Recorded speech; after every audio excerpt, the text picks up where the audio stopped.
Muchas gracias. Continuamos platicando con el doctor Mauro Morales Sánchez con el tema juicios orales. Les recordamos nuestros teléfonos en el estudio 55 64 83 73, nuestro multilínea 52 65 88 60. También que nos pueden seguir a través de Twitter, Facebook, Blogger y YouTube respectivamente. Nuestros correos tepantlaton en vivo @hotmail.com y canalcultural @tepantlato.com.mx. Este es un programa de cultura jurídica con una producción de la revista Tepantlato y por la Universidad Tepantlato respectivamente. Continuamos platicando, doctor. Hablamos de este tema interesante de los juicios orales, del proceso del desahogo de las pruebas, cómo se lleva a cabo, los peritos, los testigos, el desahogo de las pruebas, cómo se va llevando los alegatos que son presentados por parte de ambas partes para efectos de llegar a las conclusiones, y tanto una para poder tratar de que el inculpado salga absuelto, o en este caso el Ministerio Público o el fiscal determinar que sus conclusiones lleguen a la resolución de obtener una sentencia condenatoria, que es la parte importante donde en este caso los jueces, que es un colegiado, podrán determinar y valorar el desarrollo de las pruebas, el desahogo, la valoración de las mismas, y poder determinar el sentido de la sentencia, que sería en esa forma, que es la pregunta, doctor. Una vez que ya se tienen efectuadas las pruebas, valoradas, emitidos los alegatos, vamos a tener una sentencia. ¿Qué tipo de sentencia podemos tener en estos juicios orales y cuáles son los plazos para resolver en uno o en otro sentido?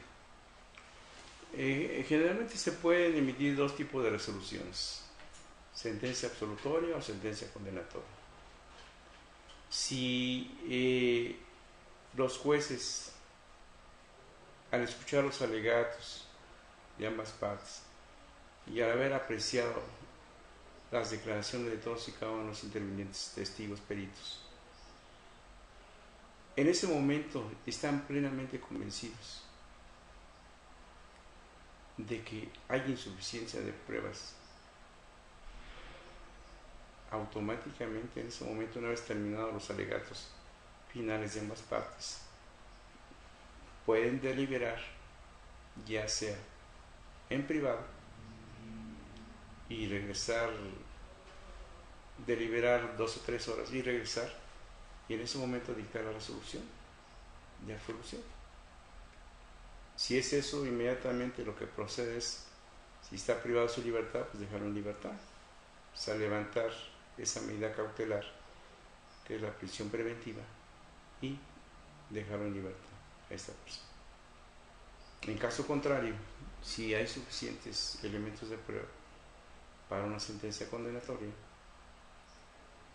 con los alegatos de las partes finales se proceden a retirar, y puede ser a los 2 días siguientes, deliberan, digamos, el cuerpo colegiado para determinar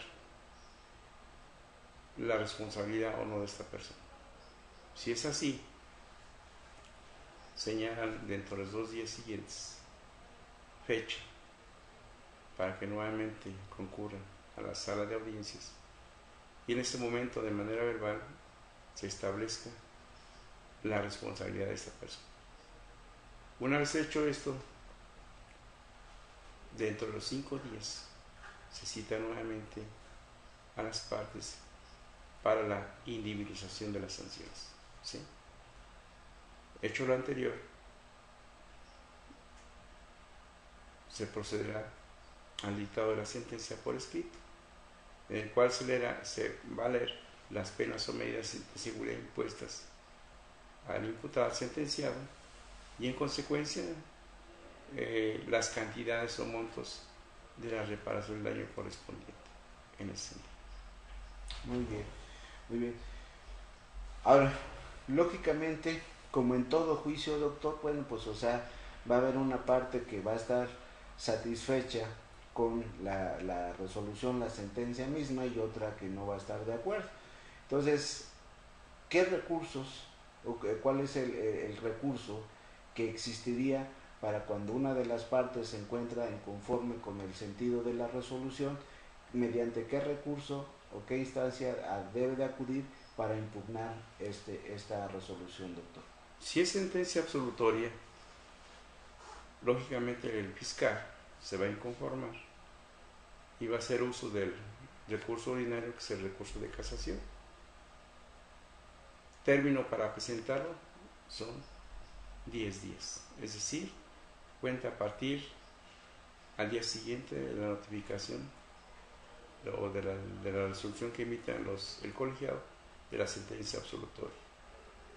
Ese recurso, lógicamente, lo van a presentar por escrito ante el mismo juez que emitió la resolución, para que esto a su vez lo remita al Tribunal de Casación, y el cual va a resolver dicho recurso. Y dicho recurso, ¿cuál es su finalidad? La de revocar, modificar o invalidar la misma, ¿sí? En caso contrario, si la sentencia es condenatoria, pues la parte que va a impugnar dicha resolución lo puede hacer el sentenciado o lo puede hacer su defensor. De igual manera, una vez que le notifiquen la sentencia definitiva, al día siguiente empieza a correr su término, que es igual en términos de 10 días, mismo recurso que tiene que presentar ante el juez que emitió la resolución condenatoria, y él a su vez lo remitirá al Tribunal de Casación para que resuelva, ¿sí?, dicha resolución, ya sea invalidándola, ¿sí?, ya sea modificándola, ¿sí?, en ese sentido. Esa es la finalidad de los recursos, más que nada.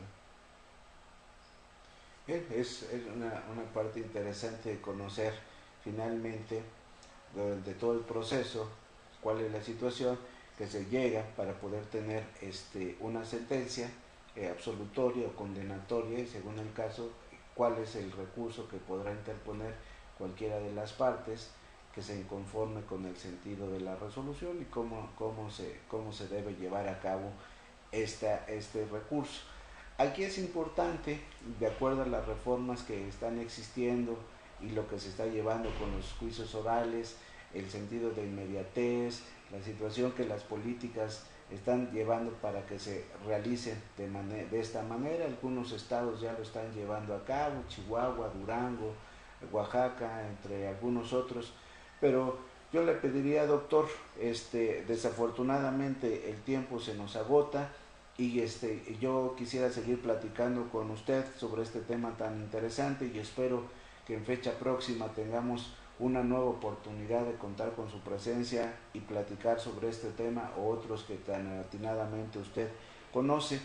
Y yo le pediría que nos hiciera una reflexión sobre los juicios orales, una opinión personal al respecto, y nos agradecería para que todos nuestros cibernautas, el público en general, pudiera conocerlo al respecto. Quería agregar a la respuesta anterior lo siguiente: es muy importante tener en cuenta que si la resolución que emite el Tribunal de Casación es anular todo el juicio, a su vez, el juez que conoció en un principio